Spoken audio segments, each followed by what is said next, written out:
Merci à tous ceux qui suivent de partout dans le monde au grand rendez-vous des décryptages de l'actualité de la semaine.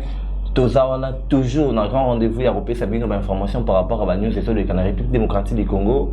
Les lots na zanga mrote na plateau et les lots tout ça maître Emmanuel Kananga na vraiment trouvé tamasolo au Italie actualité politique.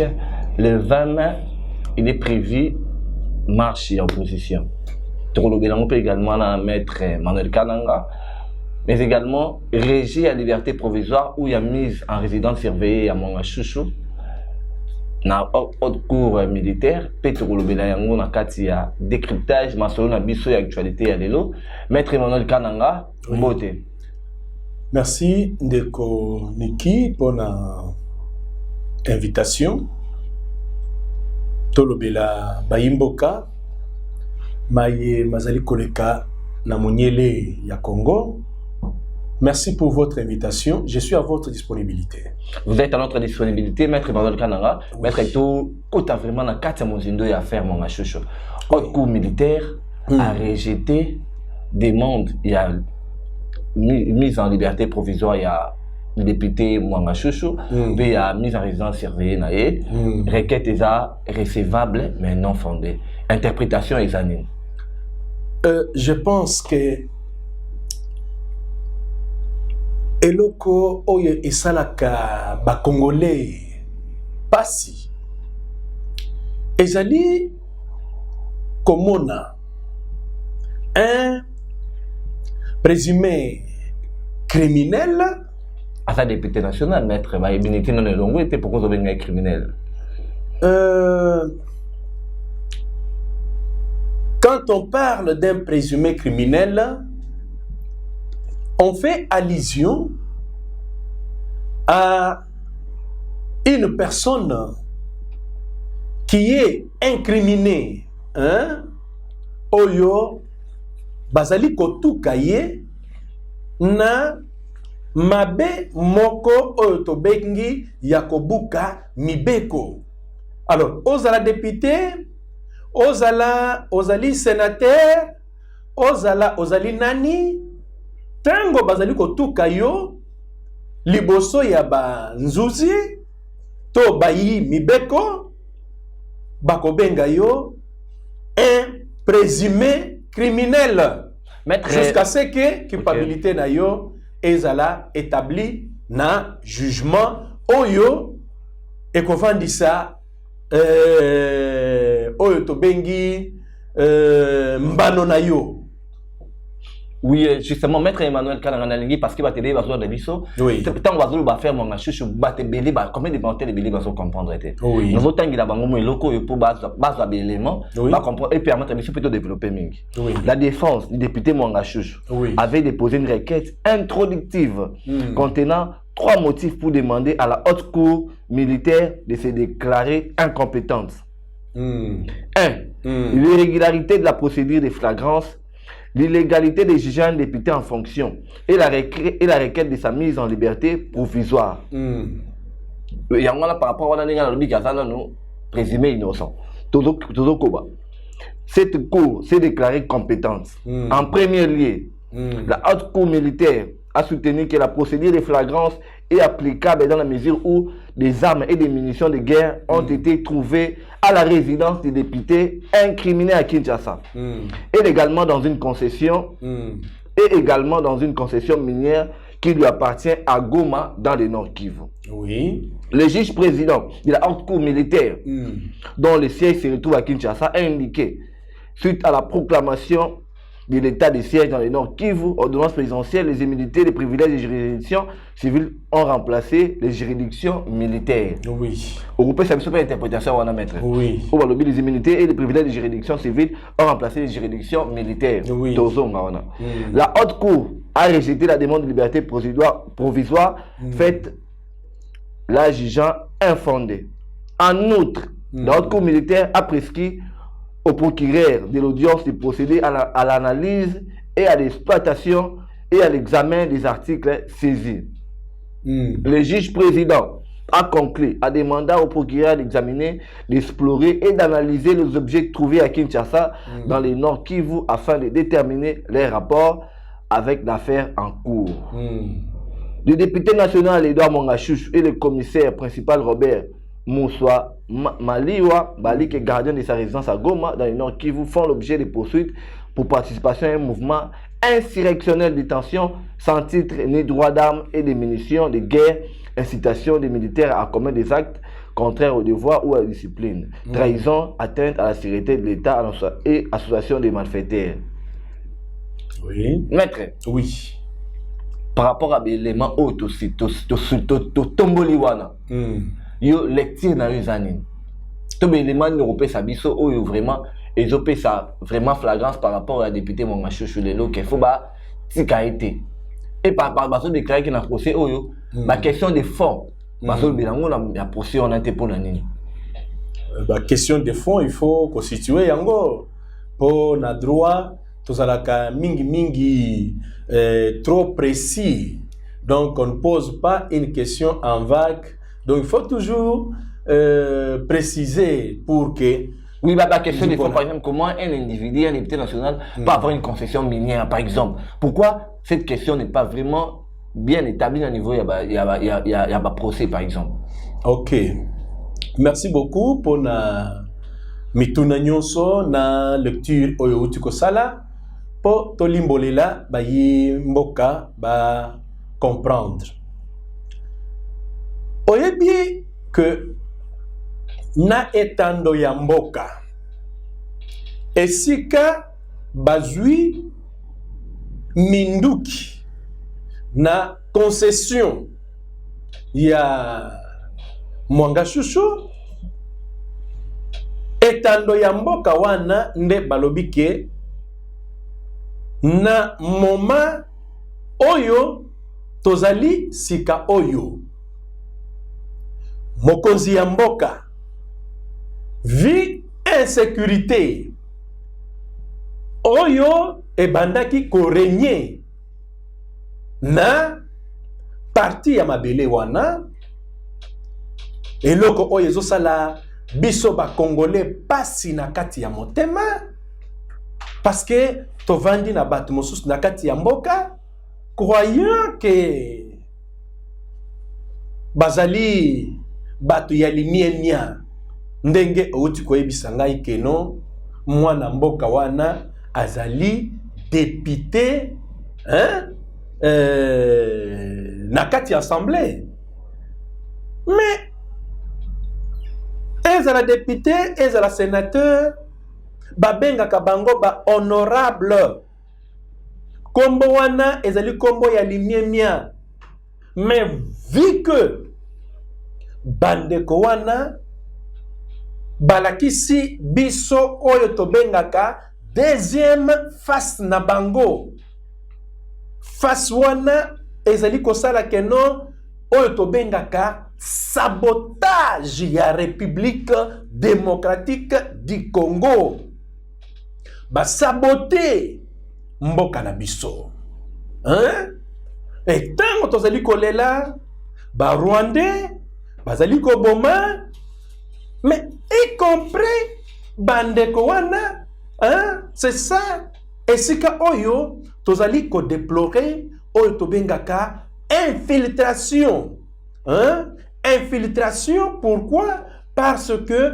bandeko wana bayena kati ya mboka na biso ndenge tolobaka ke République démocratique du Congo ezali mboka moko oyo tobengaka ngo un pays hospitalier toyambaka bato nyonso tout et plupart oyebi ke bandeko wana balobaki makasi balobi ke toza ba Rwandais boy na boy mais bakoti na kati ya ba institution minene ya kati ya mboka na biso zoka impression oyo ezali kopesa ezali que baye pona sabotage total.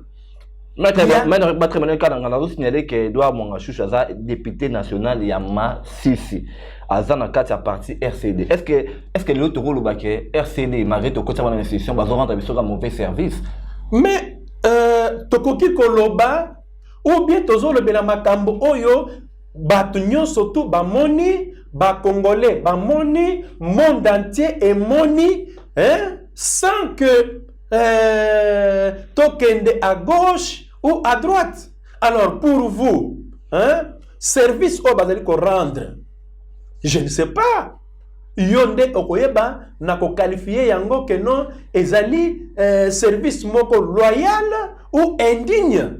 Hein? Alors, vous voyez que ezali pas si oyebsi congolais que non ndeko wana azali congolais akotika la kondimate parce que oyo ba rendre le quoi la service na peuple congolais, c'est indigne.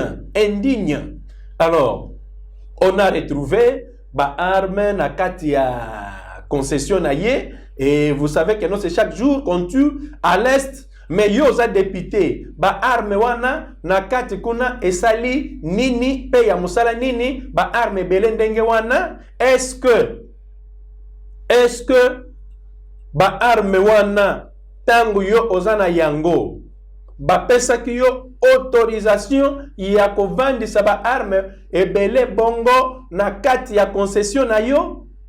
Et idée ezalaki nini? Idée cachée ezalaki nini? Tomoni na kati ya mboka na biso agitation, baluka basala coup d'état boye, basala boye bona boye, sans vous rappeler que non, batu bakufi oyebi ke suite ya président de la République, hein, ba bombardaka yango à un moment donné. Alors, vous voyez que non, cet état des choses epesi passe na ba Congolais. Alors, lokola bandeko wana bazwami na ba effet oyo ezali militaire. Pe na territoire oyo mokonzi ya mboka asi a déclaraki yango que non, esengeli bokengi ya basoda e yango wana tribunal to cour oyo ezali compétent, ezali cour militaire nde eko se saisir na dossier. Alors, jusqu'à présent, ce que tu dois retenir ezali boye. Tango procès ezali koleka, ministère public mosala na ye ezali kotalisa polele ba élément oyo ezali ko prouver, hein, que mutu oyo effectivement makambo oyo nazali kotuka ye na yango tala ba preuve yango yo ezali ya solo. Ba avocat ya parti, hein, oto bengaka défenderesse, hein, bango bayaka pona ko défendre oyo azali client na bango.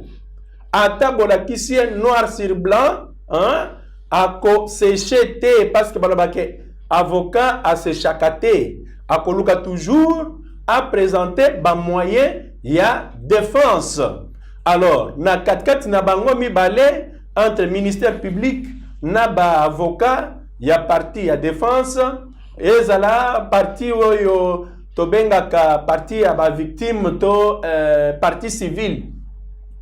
Arbitre na bango to juge na bango ezande juge oyo azali kokamba procès.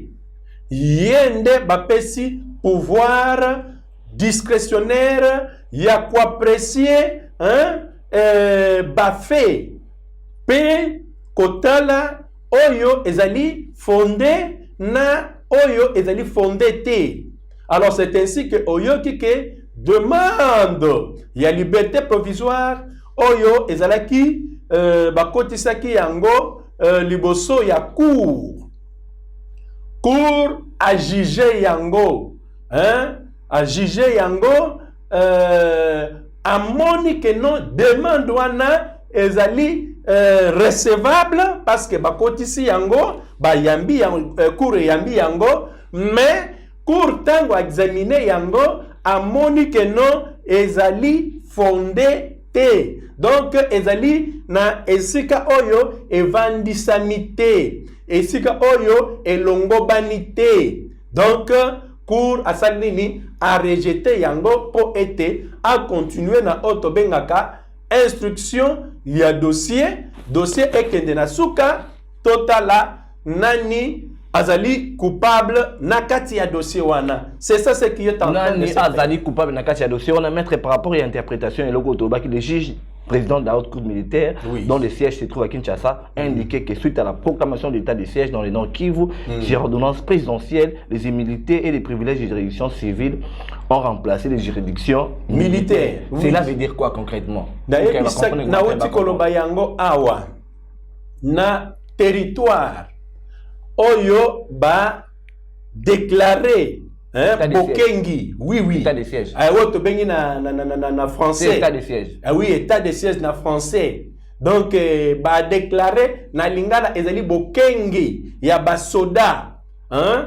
Toza na période moko ya Bokengi ya basoda na kati ya ba territoire oyo wana.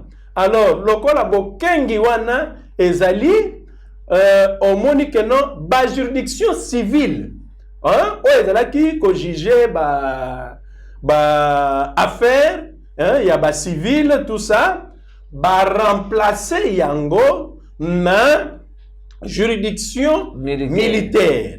Alors c'est ainsi que non na etando ya mabele wana juridiction militaire nde ezali na minute otozoloba compétente ya ko juger ba fait nyonso oyo ezali koleka kuna. Mais kaya mwanga chouchou, je dis bien ata ezalaki période wana otobengi ya état de siège to Bokengi te, du fait que il y a eu ce qu'on appelle les effets militaires na kati ya dossier, je vous dis que juridiction militaire, hein, qui état de siège, je vous dis que non, c'est la juridiction militaire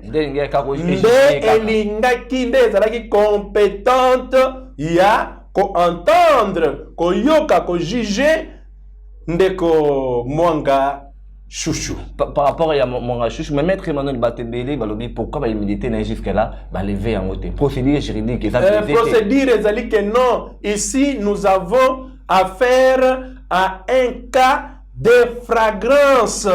Donc, un cas de flagrance, kawana ezali kokweisa immunité. Donc, c'est ça donc la différence. Et sali que non, va tenir compte na immunité na yete parce que c'est un cas de flagrance. Parce que c'est un cas de flagrance, mais tu dois signaler qu'il y a un député national dans le cas il y a Elie Amassisi, dans le cas de parti RCD où il y a Laurent Kunda. Mais maître Lelo, quelles sont les mesures? Quelles sont les techniques de photos? Batouana, Bakolo parti politique. Mais parce que dans le député national, mais non. Bokonzi oyo uti koleka et rendre biso et rendre mboka un mauvais service batu mususu bachaka tembe batu mususu na kombo ya brassage na il y a insertion et ça que RC la côte na kati ma institution non. Mais c'est ça, c'est la même chose que omoni que non bravoure ya mwana mboka Félix Tshisekedi batuana ba maintenir cap na bango pona koboma batu hein après baya lisusu kosenga po ba akota na kati ya institution ya mboka na biso tina moya lelo oyo baza kosenga mais Félix Tshisekedi alakisi que non c'est un vertébré alakisi bomobali na ye alobi na bango niet sima ya koboma bokoki koya awa ko prétendre que non bozoya ko diriger bateau bozoya koboma te. Donc, vous restez comme ça. On ne va pas vous recevoir na kati ya ba institution. Alors, vous voyez que Moutiaro Lengiwana, Azali, Motomoko, oyo jamais to égaler na batu mosusu. Mais ça veut dire qu'il y a même un 23 membres comme ils sont dans la RCD, et puis ils sont déjà les mêmes que jamais to koulga to tchamana institution. Mais j'ai dit que Félix Tshisekedi a dit non. Hein? Félix Tshisekedi a dit non. Est-ce que Moutou oyo abomi bokajole ye bopesi kiti ya malamu avandi?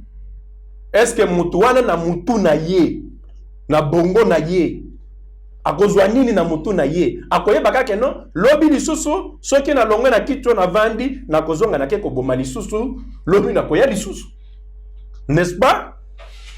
N'est-ce pas? Maître, mais est-ce que Toroki Kolobalelo, que ne balobana latin, suis pas qu'un parabellum, c'est lui qui veut la paix et prépare la guerre.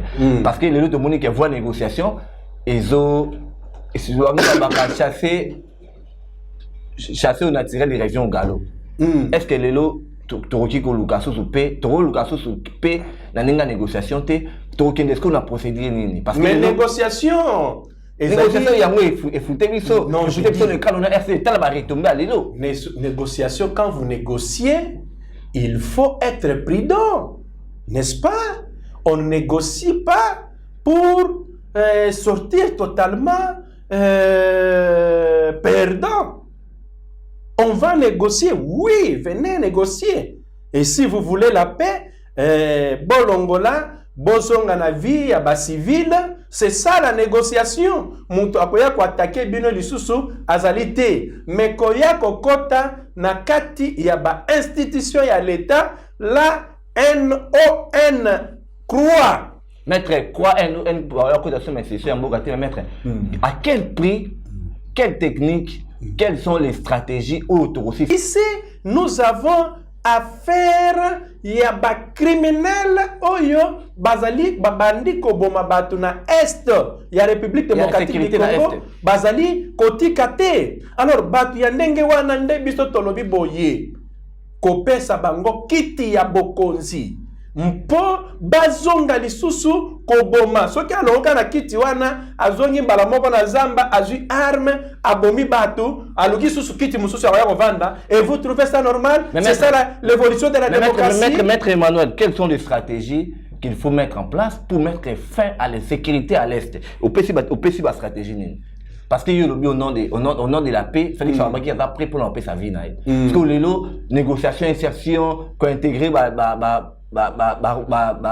la institution, la mission de possession, qu'est-ce que vous préconisez en termes de stratégie pour réellement avoir la paix à l'est? Non, pour avoir la paix à l'est de la République démocratique du Congo, je vous dis ceci. On a préconisé deux stratégies. Voie diplomatique, na voie ya contrainte. Na voie diplomatique, yangonde masolo ezali kobetama. N'est-ce pas?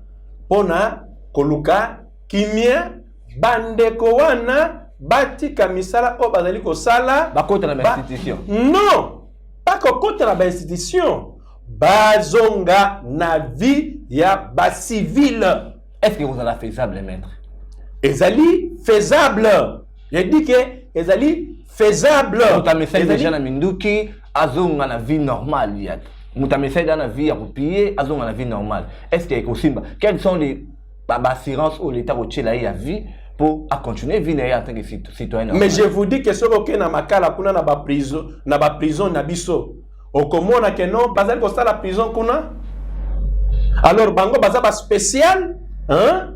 Tango bazali ko commettre ba crime, voire même crime contre l'humanité, bango, hein? Ba couvrir crime na bango, et vous trouvez ça normal?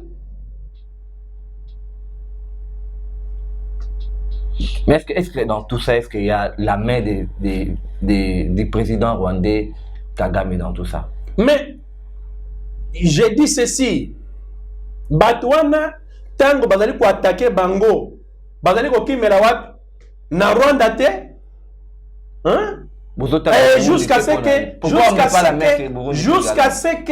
ce que Kagame sans honte, hein? Azui audace ya koloba ke non parti na biso ya est eza na kati ya mboka na ye ya Rwanda. Vous pensez que non tango alobi biloko wana alobi yango ya pamba? Il a acquiescé pour dire que non, ce qui se passe à l'est, c'est lui qui est l'auteur de tout ce qui se passe là-bas. Et ce n'est pas et le Congo na hasard. C'est parce que a vu chaud diplomatiquement na bonya pe na mayele ya mokonzi ya mboka Félix Tshisekedi acheye chaud, hein? Parce que akanisa ki non maseki o babandai ko sana na tango akala récréation wana izo continuer. Alors il s'est rendu compte que non, récréation wana ezali sous-souté. Yango wana ayayi ko avouer o ezali ki ba prétention na ye. Et je vous dis encore que ce n'est pas un secret. Ezala par rapport surtout il y a Monisco, ONI et consort et lobby que non, c'est le Rwanda qui agresse la République démocratique du Congo sous label de M23 et consort. N'est-ce pas? Sous label de M23 et consort, Maître Emmanuel toujours dans ngambo est to lobby l'MP ba mamboza mais pe na ngambo ya Calais. Caméra évalue nombre de bateaux photo là na 5000 personnes. Na ba o baza disparu na ba o babunga na bu 400 personnes. Abi nyonso wana na ba évaluation na ke ba 5000 personnes. Bon la Calais population ça à combien? Oui, selon les chiffres vital caméra auto pesa na communication ba auto ça na ministre ya communication Patrick Mouyaya. Non, moi je vois ces nombres là trop exagéré. Trop exagéré. Trop exagéré, trop exagéré, parce que le ministre il y a économie, moi Mboka Vital Kamere, vous savez tango ozali ko évaluer, il faut premièrement oyebisa biso tant pas que évaluation wana ezala évaluation moko oyo ezali fondé na ba élément oyo ezali probante. Il faut ezala fondé na ba élément oyo ezali probant. C'est-à-dire que non Calais wana ezaka mwa mboka. Quand on parle déjà donc de 5000 personnes, bon on a mboka wana ezaka na bato combien? Et comme il a sur nombre de la population. Oui, comme sur nombre il y a population. Et je ne sais pas, peut-être à Betagili Baku, Tangazoloba, ou bien Eloko Nini, Oyo et Bombamina Simaya Malobanayi. Oui, maître Emmanuel Kananga, je signale que tous en a maître Emmanuel Kananga, maître et avocat, juriste, il y a terrain vraiment, pratique, mais on va qui pose en acte, il y a partie des maîtres. Nazali, pour le moment, je vous avais dit que Nazali, président, il y a association IDAP. Oyebi yango très bien, na moment où tozoloba, to créer oyo ezali plateforme, oyo ebengami chrétien sentinelle du roi. Vision ya plateforme na biso, premièrement, ezali comprenez oyo to bengaka éveil patriotique.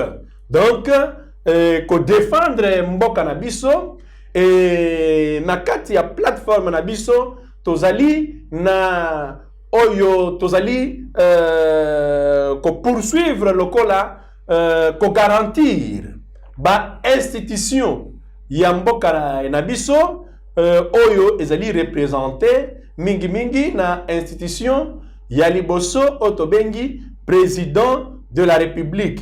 Alors vi ba complot ba makambo surtout oyo ezali ko selema na kati ya mboka na biso ebikeno bayi makasi ya monde basangana ki pona ko déstabiliser mboka na biso. Alors c'est ainsi que biso pe to sangana ki tolobi boye lokola bango basangani na makasi na bango ya nzoto biso tozali na mutu moko oyo azali makasi ya koleka batu nyonso mutu wana azali nzambe. Alors c'est ainsi que CSR chrétien sentinelle du roi plateforme na biso à tout moment to salaka ba activité pona kobonde la nzambe abatela ba institution ya mboka na biso, nzambe abatela mboka ya Congo, nzambe abatela mokonzi ya mboka oyo azali ko diriger mboka na biso na moment oyo Félix Antoine Tshisekedi nzambe azala na ye. Alors depuis to bandi ba activité na biso tozali ko mona que ba complot nyonso tout oyo bazali ko sala contre mokonzi ya mboka kolandisa na mabondeli na biso nzambe azali ko exaucer biso et que ezala nul et sans effet. Oui, je signale que dimanche vous en activité dimanche le 21 dimanche le 21 tozali na Oshwe na commune à Kasavubu. Ok. Oshwe numéro 25 na église oye kambami na pasteur Kabakai nde tokozala wana. Donc tobengisi ba congolais nyonso tu bato minene na mboka oyo Aimé Mulumba, donc DG ya chaîne ya Congo 24 akozala sur place. Donc elongo na bayimboka o balingi mboka ya Congo ekende liboso ba o balingi Félix Antoine Tshisekedi Tshilombo ba o balingi ba o nyonso to bazali ba congolais bakoya kobondela pona bolamu ya Congo, bakoya kobondela po Nzambe a protégé ndeko oyo alingi keno Congo ekoma na bon port. Je cite Félix Antoine Tshisekedi Tshilombo. Donc ce sont les institutions de l'État oyo biso tozali kobondela de façon que Nzambe apesa bango bwanyana mayele po bakamba mboka na biso. Et je vous dis parce que batinyo surtout bazali koloba keno pourquoi kobondela pona bazali animer ba institution à l'État. Non, je dis que non, c'est une recommandation de Dieu. Nzambe alobi que non, il faut qu'on prie pona ba autorité oyo bazali kokamba mboka na biso. Donc mutu nyonso azali na intérêt ya koya kobondela parce que lobi biope okoma autorité on en a besoin ya mabondeli. Donc les alliés prière et soutien et accompagnement ya institution ya mboka maître Emmanuel Kananga. Oui. Parce que tout le béli makambu ya Calais, tout le monde qui répond il y a marche il y a opposition. Oui.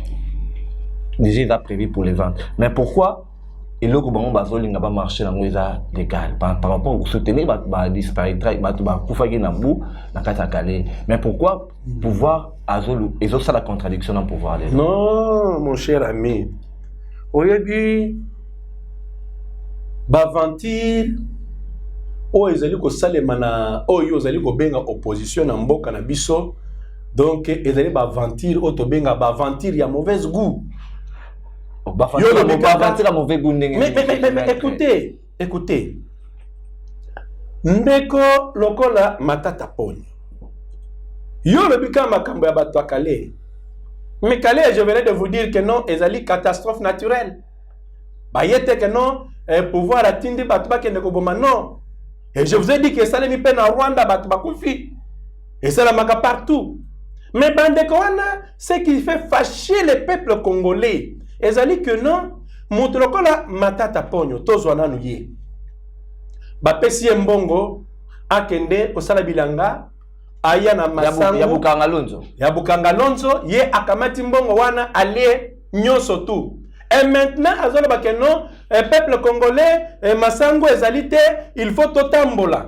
Ozo monate ke mutu wana azako se moquer na peuple congolais, hein? Ça c'est se moquer de tout un peuple. Yango wanende peuple congolais azana kanda na ye, hein? Alors ce tozi mutu lokola Délice Sanga c'est batu oyo bawuti na babombi batu, hein? Baye kokota na kati ya pouvoir na nzela ya koboma batu sikoyo lelo, hein? Aye que non aza opposant, mais ceux qui ont allé opposant bavotaka yo wapi na Kasai kunati. Mais pourquoi azoko kasusu kokende ko tenir discours na Kasai te, hein? Oyo zala ki fief na ye akimi kuna akomi na poto azimwa batundambo arenir na kati ya salle alabi que non akomi opposant. Vous trouvez, hein, des choses comme ça? C'est là où nous disons que non. Tango Etienne Tshisekedi asalaka opposition na kati ya mboka oyo azalaki irréprochable. Mais quand on prend mutulokola Moïse Katumbi, ba société nyonso tout oyo ezalaki kosala fierté ya mboka na biso baboma yango ba remplacer ba société na bango bazuzwi bambongo batu o bazako sala na tango kala na ba société à l'état ezalaki ya ba train oyo le nom m'échappe encore SNCF. Oui lelo oyo batu wana batikala sans vie likolo ya batu wana bango bazui bambongo bakamati ba société na bango po ba zwa bambongo batu batika la babola. Alors batu ya ndenge wana peuple congolais akondima bango ke non bazala ba opposant na kati ya mboka oyo. C'est ainsi que omonaki ke non bandeko wana tango bakendaki na Bukavu kuna peuple ya Bukavu ezali ko benga bango ke non bazali ba allié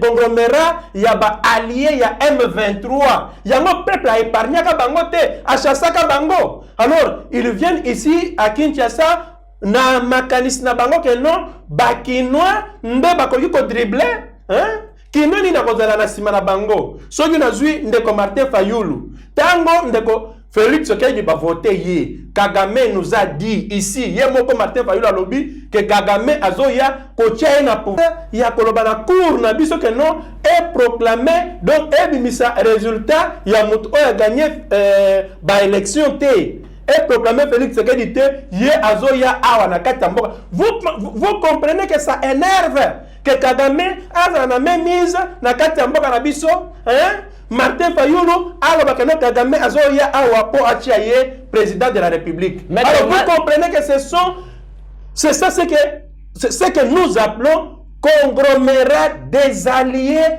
du M23. J'ai une question que à Cointon soit un rapprochement entre Moïse Katumbi, Matata Pogno, Martin Fayulu, c'est ça isolé ça pouvoir on dirait. Conglomérat des alliés du M23. Bazolé pouvoir. Pouvoir nini? On va perdre l'élection en 2023 on dirait. Dans rapprochement il s'en a batouan ne soit parce que tout le monde a dit déjà comment moi na mboka Martin Fayulu a pensé que nous l'élection aussi que les casques bon moni que basangani sur moi na mboka Katumbi Matata Pogno ou aibi bager à pouvoir bien aibi bien que jonctionner peut pouvoir bien. Est-ce que ils ont bangi ça que mon mboka fait que à perdre paix ceux qui va réussir comme ça candidat unique na carte et opposition. Oyebi mwana mboka oyo azalaki premier ministre o azalaki pe na kati ya opposition o baoti kondongwana na Martin Fayulu Adolphe Muzito. Mais demandez Adolphe Muzito akoyebisa yo bato oyo za kotanga wana ke bazali banani ba ventir na bango demandez, mais Adolphe Muzito venez de dire tout à haute voix. Adolphe Muzito a dit que non, Batouana, ce sont des gens non crédibles. Non crédibles. Et c'est ainsi que Ramoni Keye a accueilli mon panzi na ye, qui a accueilli Kokota, na katia bat oyo bazali saleté, bazana mais sale, na katia mboka na biso. Et il pense que non, peuple congolais, na minute oyo tozali, azali lususu peuple ya koya kokosa. Okosa peuple nini? Okota peuple nini? Mais je pense que sur le ridicule tué, mon cher ami, bon, comprenez que non, ezali kaka façon ya ko se couvrir. Ba msusu bazos kima poursuite o efunga mi pona bango ke bakoya ko kanga bango likolo ya bien malaki.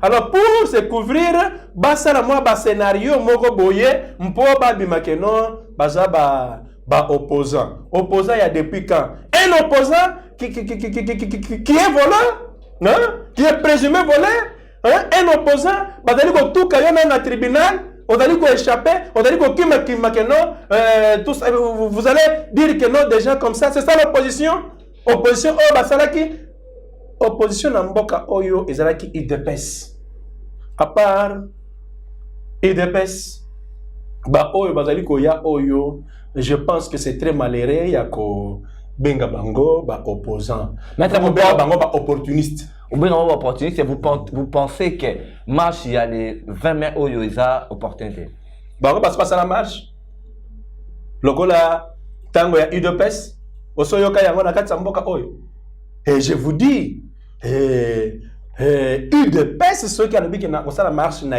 les 10. Attendez-vous que pouvoir a autorisé, a boya ko autorisé, bazana balabala. Mais bango nini ils ont bloqué bango. C'est parce que peuple azasima na bangote. Bakosala ngo na peuple ni. Si c'est là que biloko mususu otoeli komona koluka kofinancer batu batu ya mabe baboma batu ba créer insécurité na nini ba meka ko créer insécurité. Et vous pensez que non, avec ça vous allez faire quelque chose, vous allez convaincre le peuple congolais?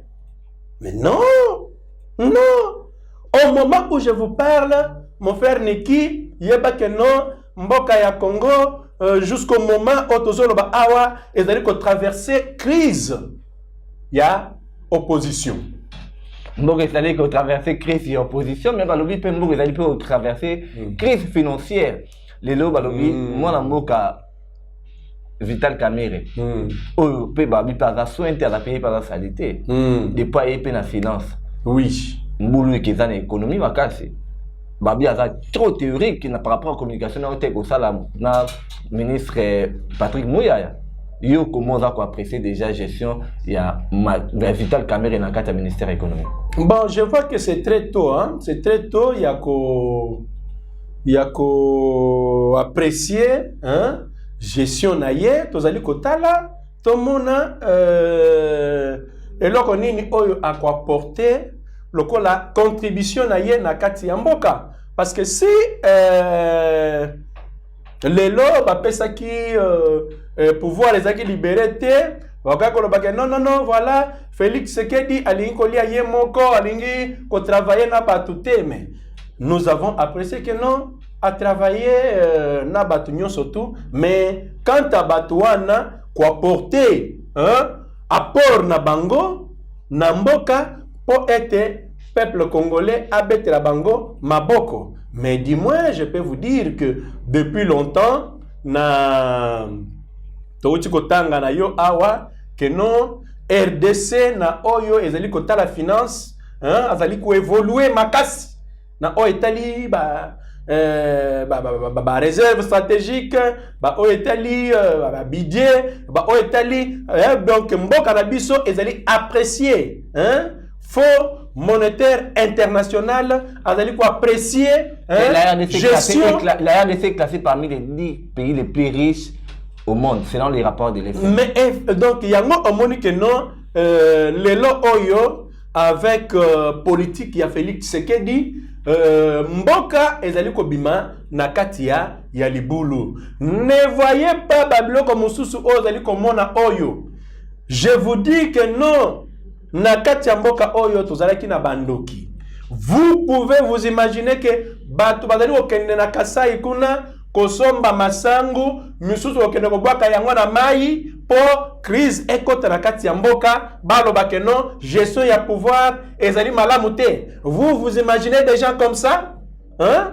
Et c'est ça ce qui est très bizarre. Mais na moment on azoloba oyo j'apprécie hein gestion ya mwana mboka Félix Tshisekedi.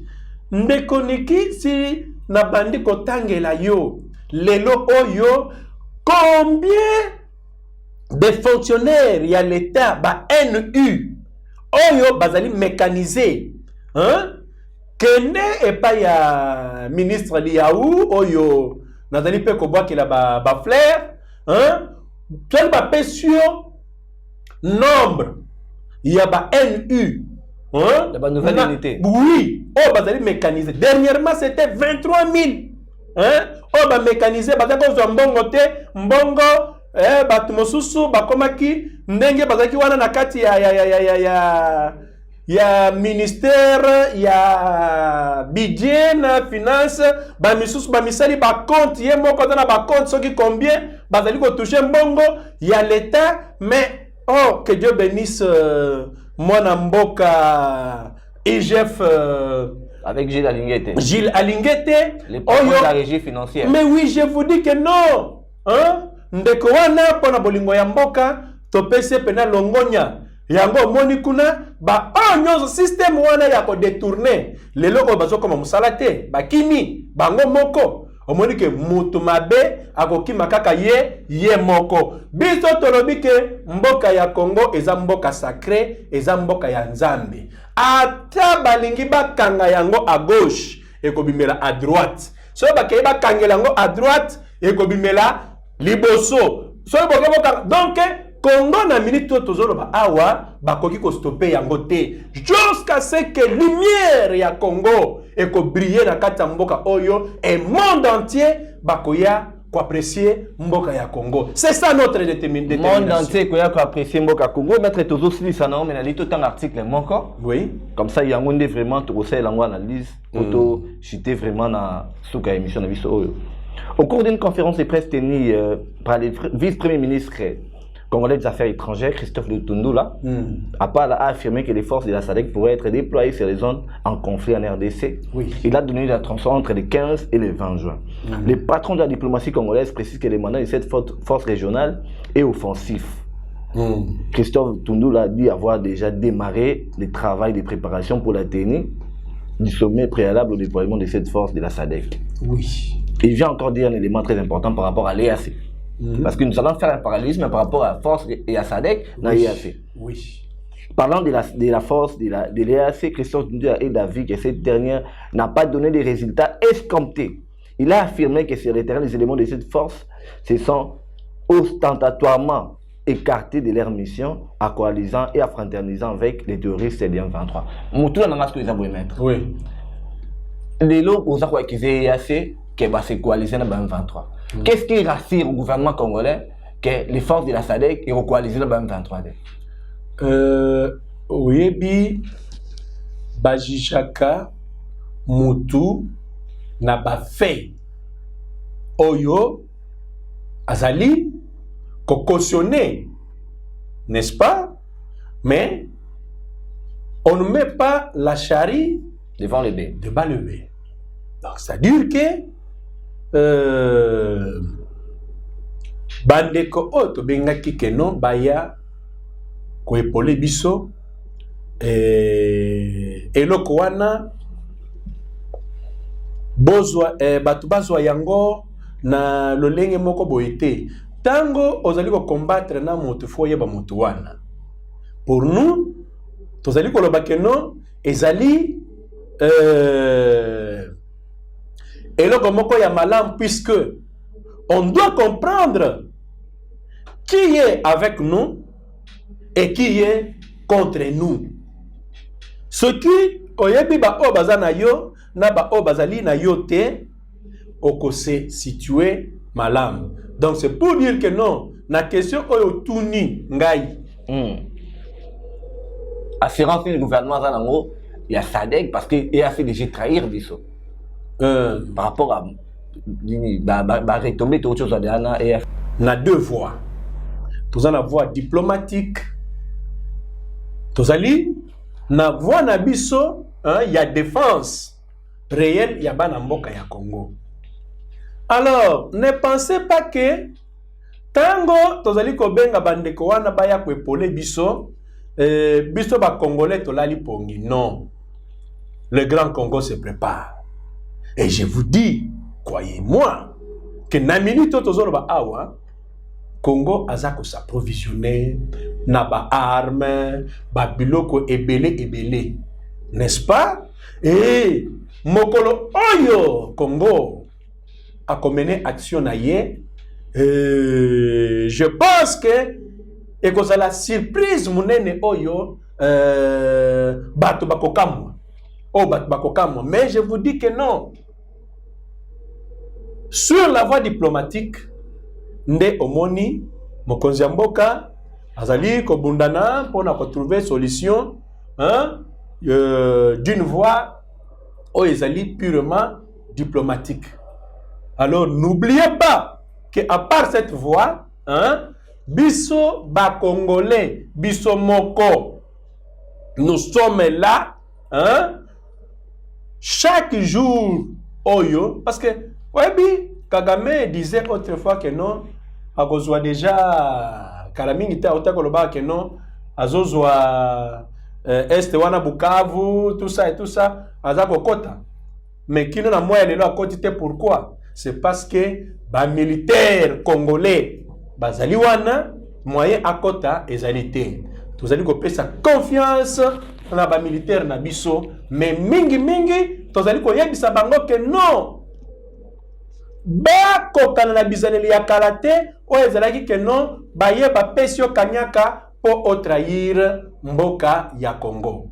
Ne trahissez pas la République démocratique du Congo, qui est votre pays, qui est votre héritage, qui est l'héritage, il y a progéniture Nabino. Non. Maître, vous pensez que la SADC va apporter une solution probante?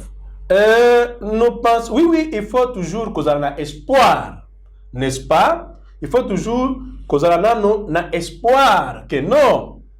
Nous allons aller au sala, et puis ça, et yano. Mais, au cas où, mesures de sécurité. Oui, au cas où, solution et pessamité, il y a que non face BP et Zali. Face BP Zali, mais de l'autre côté, le ministre de la Défense nationale, Jean-Pierre Bemba, séjour officiel en Indonésie.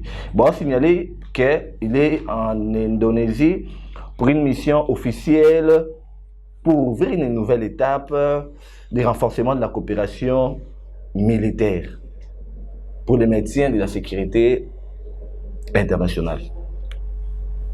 Yango, est-ce que maître, ça parce qu'il y a un adage en français qui dit les alliances avec les plus grands qui ce soit ont toujours eu des fâcheux inconvénients. Est-ce que vous ne pensez pas que la RDC embrasse un peu trop de coopération, trop d'alliances avec les grandes puissances, avec des autres nations aujourd'hui? Et je crois qu'il faut aux Yango na lolenge ke soki banana yo bazali na problème yo en tant que papa au croiser ma bokote au sala nyoso pour trouver solution ya banana yo bazala na kimia bazala na otobengi quiétude. Et c'est ça le rôle des gouvernants. Les gouvernants doivent toujours chercher de toutes voies pour trouver des solutions palliables à une question, à des problèmes certains. à une question donnée, à une question du moment, à des problèmes qui envahissent notre pays. Alors, on ne peut pas croiser les bras. On doit toujours travailler pour trouver ce qu'on appelle les solutions palliables. Des solutions palliables, mais c'est pendant presque toutes les réponses dans le sont dans le cadre de cette émission. Oui. Pour aussi sincérité, il faut une mesure diplomatique. Mais il y a une place lobby qui est une armée forte. Parce que les lots font. Oui, on lui fait place lobby qu'il faut une armée forte, une armée forte pour les lots tout dans le cadre de mondialisation les lots. Ils ont rapport de force.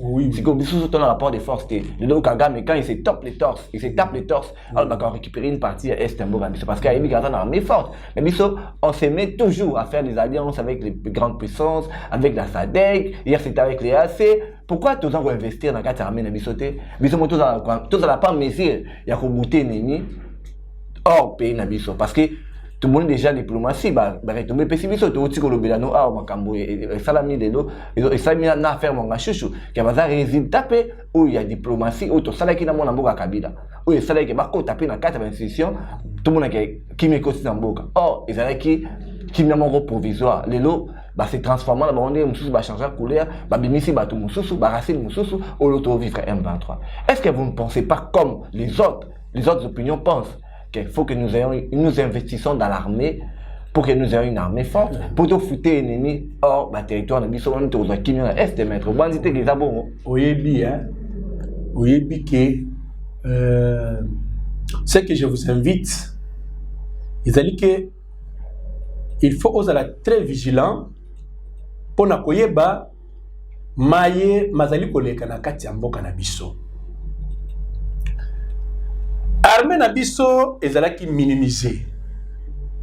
Ezala budget ya armée ezalaki terre à terre. Na koya ya mwana mboka Félix Tshisekedi. Na moment où tozoloba awa, vous avez entendu du moins parler des lois de proclamation. N'est-ce pas? Et tout ça, c'est pourquoi? C'est pour que l'armée Nabiso ait les moyens nécessaires pour faire face. Pour et comment armée Oyo Toyebelaka. Mobutu, mais il faut préciser bien. Elle est quand même Natanga Mobutu. Elle est quand même Natanga Mobutu. Parce que quand je parle, il y a loi wana, il y a proclamation, mais Natanga Mobutu, ça l'a quitté. Mais cette fois-ci, écoutez, je vous dis que armée Nabiso et comme makasi kolekati na tango ya Mobutu. Ok. Et je vous dis que bapesi moyen nécessaire. Budget nécessaire pour armée Nabiso et soit arme nyonso tout o esengeli pour na militaire Nabiso. Dit jamais vu.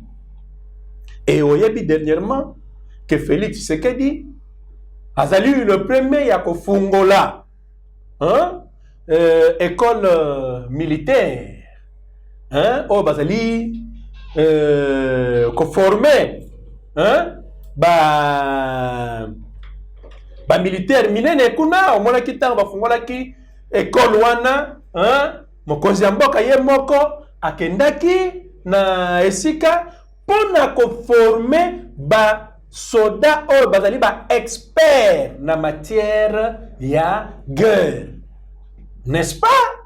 Voilà un peu oyo nauti koyebisa parce que ozaki attentif te na maloba na nga. Je vous avais dit que non, ne pensez pas que tango tozali kokende otosengi renfort boye biso tolali pongi. Non, armée congolaise ezali ko se préparer en conséquence mpo kala mingi te.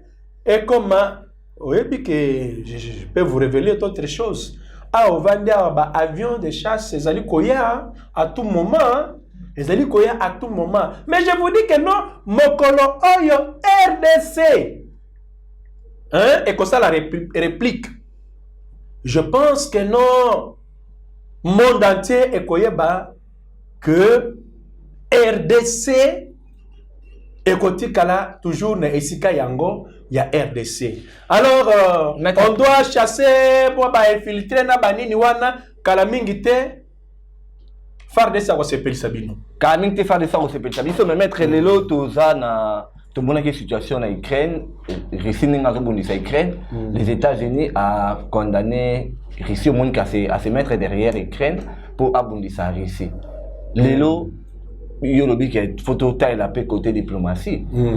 Moi n'amboka fati jusque là non dans un appui de ma force internationale entre autres États-Unis, entre autres France, parce que Lelo c'est connu de tout le monde, c'est un secret de polichinelle que nous sommes agressés par les Rwandais. Pourquoi diplomatiquement tout arrivé ou accrocher appui il y a la puissance internationale entre autres États-Unis et la France par exemple? Je pense que les États-Unis n'a communiqué na bango. Si vous vous souvenez, bakondana ki Rwanda. Justement, mais appui il y a bango derrière les Israéliens en Ukraine par exemple. Pour analyser. Qu'est-ce qui empêche? Tout ça fort diplomatiquement ou comment ça? Non. Je pense que chaque État est indépendant, n'est-ce pas? Mais dis-moi ce que vous devez retenir. Na oyo ezali lokola relation militaire, tout ça et tout ça. Hein? Nous sommes en bon terme. Na ba pays surtout oyo ozali kotanga pas plus que les Rwandais parce que il semble analytiquement les Rwandais semblent être plus forts diplomatiquement que la RDC. Parce que beaucoup de gens vont penser que Kagame semble être un grand manager. Ça démontre aussi au vu de tout le monde on dirait. Bon, Kagame par rapport à la situation. Mais je vous dis oui, puisque Kagame s'est fait lokola mwana moko ya bitinda de façon que non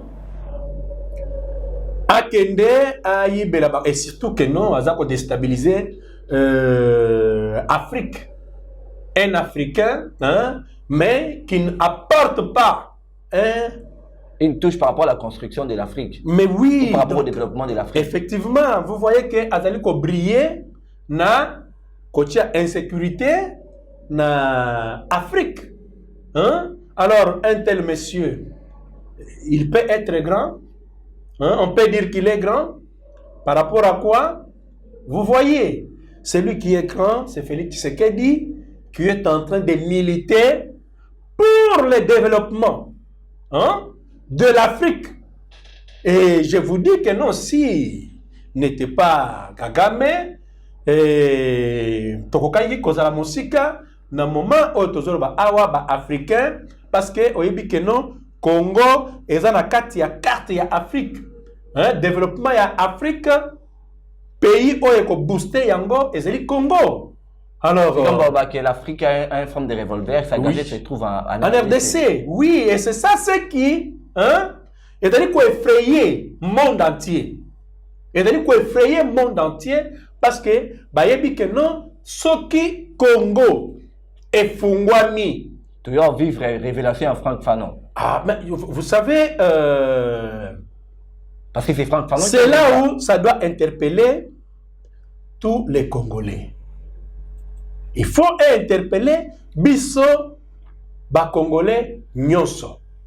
Mais ce que tu dois tenir, les alliés que développement et la kalokola mo pepe ya makasi. Soki e beti olinga te yeba ke bambume ko sala nini et ko ya toujours. Bambume ko ya déjà je signale que to comme déjà na suka ya émission na biso. Na do signaler que nazana un maître Emmanuel Kananga. Maître Emmanuel Kananga. Oui. Puisque to comme dans la suka émission na biso. Aucun peut sa biso des éléments. Et go convaincre la population va voter fait que c'est en 2023. Non, des éléments coûtent ça mouké. Et c'est belé. C'est biso c'est qu'il y a des éléments. Au sengi Kamibale. Oh ils en a pas la population na kati. Oh, ils en a pas la population en Kati. Il y a population en Kati. Pourquoi vous a convaincu à voter Félix Tshisekedi en 2023? C'est l'amour, premièrement, du Congo. Félix Tshisekedi, c'est l'amour du Congo. Voilà. Wana ezali élément du boss. Élément ya liboso. Amour à Congo dans la dimension. Amour ya Congo. La dimension expliquée non bien. Amour ya Congo ezali na ba dimension nyonso.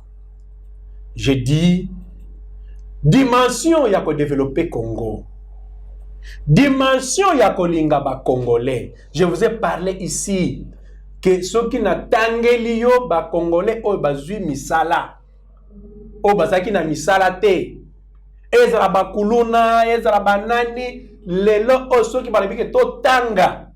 Hein? Création ya ba emploi. Ba NIO bazaki na loko te mon cher, je vous dis que non, c'est extraordinaire. Donc nano etikala ko salema nakati ya mboka na biso te. Chaque jour o ezali koleka awa mboka na biso ezali ko tongama. Félix Tshisekedi azali ko tonga bamboka, azali ko tonga banzela, Félix Tshisekedi azali ko se battre ete Congo ezala indépendant. Donc deuxième élément, voilà ezali premier élément, on a ebisiyo que non ezali amour du Congo. Deuxième élément, c'est quoi? Deuxième élément, la population a se retrouvé à voter Félix Tshisekedi en 2023. Deuxième élément, nakoye bisayo que qualité ya Félix Tshisekedi, hein? Je parle maintenant na qualité intellectuelle, hein? Ya Félix Tshisekedi parce que ce qui boza liboso ya mutu moko, hein? Oyo kondo Tshisekedi alobaka que non. moto oyo abotami nyama akotikala kaka nyama. Mais moto oyo abotami ya mayele, vous allez voir que non, différence monene ezali. Na ba mutation ba dosal. Oui, oui. Je vous dis que non, par rapport à Bongo, hein? Bongo, ya Félix Tshisekedi, ezana motumoko oyo egalé été. Parce que omoni, banani, le président français, Emmanuel Macron, hein? Félix Tshisekedi a télémi, hein? Naïe face à face. Et vous avez compris, vous avez senti que non, nous avons affaire à un génie. À un génie. Nous avons affaire à un génie. Maître Emmanuel Kananga. Alors, Moutia Lengewana, ça ce sont des potentialités. Oyo okoki ko trouver yango te nulle part. C'est ainsi que vous avez un pays mususu baza koloba ke non botin de la biso président na bino wana azala ya biso. Donc les Congolais doivent comprendre que non, ils ont affaire à un savant, à un génie, un président oyo bakoki jamais ko sakana na ye. Jamais ko sakana mettre par rapport au lui mamba ko sakana na été parce que to aussi ko sakana na ye justement naza wana na place aux aliona. Na linga ki to ben un peu moins tiroir muke avant tout c'est ça. Je sais pas trop sur la émission mon ko ba Mike muke ba salaki na Patrick Lokala. Oui. Abi qui fait que Tshisekedi n'a pas de niveau. Est-ce que tu peux pas faire un petit recadrage avant tout cette émission par rapport à Patrick Lokala? Il traite que Tshisekedi n'a pas des diplômes, des niveaux et tout et comme ça. Est-ce qu'on a une émission en émission, il y a Mike, hein? Émission, il y a Peter Tchani. Il y a plateau, il y a Mike Mukeba, il y a les autres. Mon cher. Est-ce que non, Patrick Lokala? Mon cher ami, écoute-moi. Écoute-moi d'abord. Tango, ozali kolanda mutu. Kolanda mutu avec les mains, landa ba acte. Hein? Position ya moto wana. Mais un monsieur oyo lelo a commissaire Félix Tshisekedi. Lobby abaluki. Lobby kuna azakuna. Un monsieur qui n'a pas de position. Est-ce que non on peut donc ngai kananga hein na le kisatana ngai na lobela moto azala position te. Mais parce que c'est ça, il a touché la personnalité du chef de l'État. Je ne sais pas trop comment vous voyez les faits graves. Je pense que il faut remercier Nzambe pour Félix Tshisekedi Azana Bolingo ya ba Congolais et c'est un démocrate. Vraiment ça, c'est tout ça. Si il n'était pas démocrate, mais Patrick Lokala voulait déjà être arrêté. Mais vous savez, bon, politicien mususu balukaka po bayebana, n'est-ce pas? Donc Patrick Lokala zoluka yeba. Ah, zoluka siko ayebana, alors na koluka koyebana wana bazana ba stratégie belé que non ba kangaye yepe balobela ye que non voilà tout ça et tout ça comme ça opinion et chamiso liboso na ye. Alors oyebi ke ndenge na otiko yebisa ona ba misusu wana. Quelqu'un qui n'est pas constant, lelo, donc, positionnement politique. Politique, c'est tout. Hein? Il n'y a rien là-bas, donc se positionner, c'est tout. Vraiment très bien répondu, Maître Emmanuel Kananga. Maître Emmanuel Kananga, je vous remercie beaucoup d'avoir répondu à toutes nos questions. Oui. Et je dis un grand merci à toute l'équipe technique. Rifis, Moïse Longonda, oui. Et à toute l'équipe de Kissalu Télévision, oui. Mais également aussi d'Info Politique Télévision. Un grand merci à vous également d'avoir répondu, d'avoir disponibilisé votre temps. Le 21. Rendez-vous les 21. Le 21, c'est dimanche. Le 20, c'est la marche. Hein? Le 20, c'est la marche. Marche chez Nani. Marche Nani. J'ai dit un conglomérat des alliés du M23 donc, et le Congolais samedi et dimanche n'est pas dimanche nde rendez-vous ezaka moko rendez-vous ezaka moko dimanche ezaka moko na Oshwe numéro 25 pour na kopondela pona mboka ya Congo pe ba institution nyonso tu ya mboka ya Congo CSR donc Chrétien Sentinelle du Roi ba Congolais nyo surtout ba kozala wana, vous êtes invités boya ko couvrir événement. Donc ceux qui opposition na non événement mais eloko ezate eloko pe kozala te eloko ezate pe eloko pe kozala te po ezala kite mukolo o ba proclamer que ba kozala marche ba kongi kosala yango te. Hein? Merci beaucoup maître Emmanuel Kananga tokutani bala sima pour na thématique mususu. Je dis un grand merci à toute l'équipe pour la réalisation de cette émission. Merci beaucoup. Très prochainement. Bye bye. Merci beaucoup.